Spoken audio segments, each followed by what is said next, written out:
Yes, thank you. Good morning. Now, when we talk about terrorism in Africa, I assume you are talking specifically about East Africa or largely about East Africa. How big a problem is terrorism there? How worried should Americans be about terrorism arising out of that region?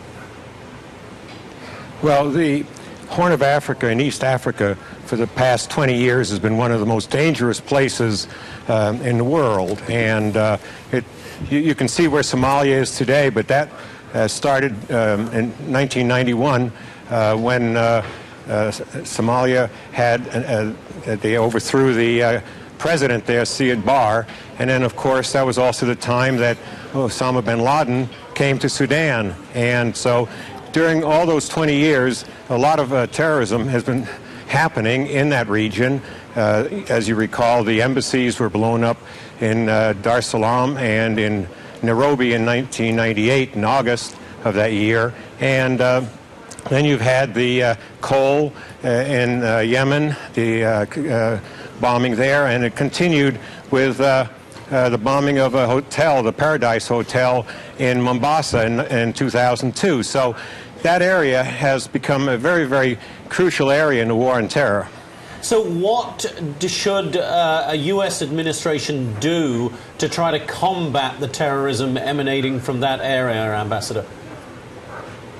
Well, I think that we created some of the problem by pulling out of the countries of Somalia and Sudan. We closed our embassies, and at that point in the early to mid-1990s, we lost a lot of in-country intelligence, and so we had to deal with outsiders and CIA and others from the other embassies to find out what was going on, and we never got a handle around that.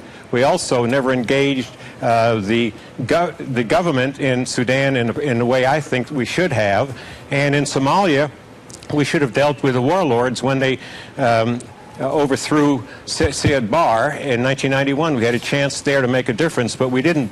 And so now we have a real serious problem in this area. So what do we do now if we, having pulled out, having shuttered those embassies, how do we get back in there and make a difference? Well, in Sudan, I think we ought to deal with President Bashir, which we haven't done in the past. We still consider that country a supporter of terrorism, and so we don't deal very well with the president. In fact, we don't even have a formal ambassador there, an accredited ambassador. We keep sending in envoys, and we deal with charge affairs. So I think it's really not a program that we should have there. What we should have is a permanent ambassador there to negotiate and deal with President Bashir. Instead, people want to send him to the International Criminal Court for genocide. Well, whether he's guilty of that's immaterial. I think we need to deal more with the government in a direct fashion.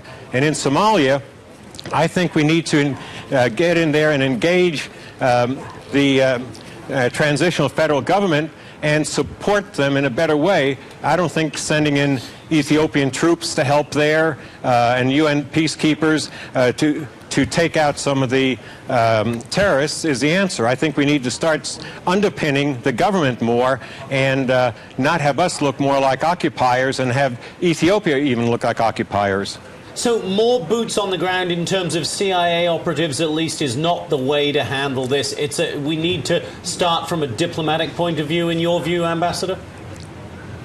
Yes, we need to do it in a diplomatic way. I think the CIA operates in a more tactical way militarily, and I think that we're perceived as occupiers, and of course we've been perceived as infidels all along, and as occupiers we don't need that. So we need to do it more diplomatically, and I think it can be done.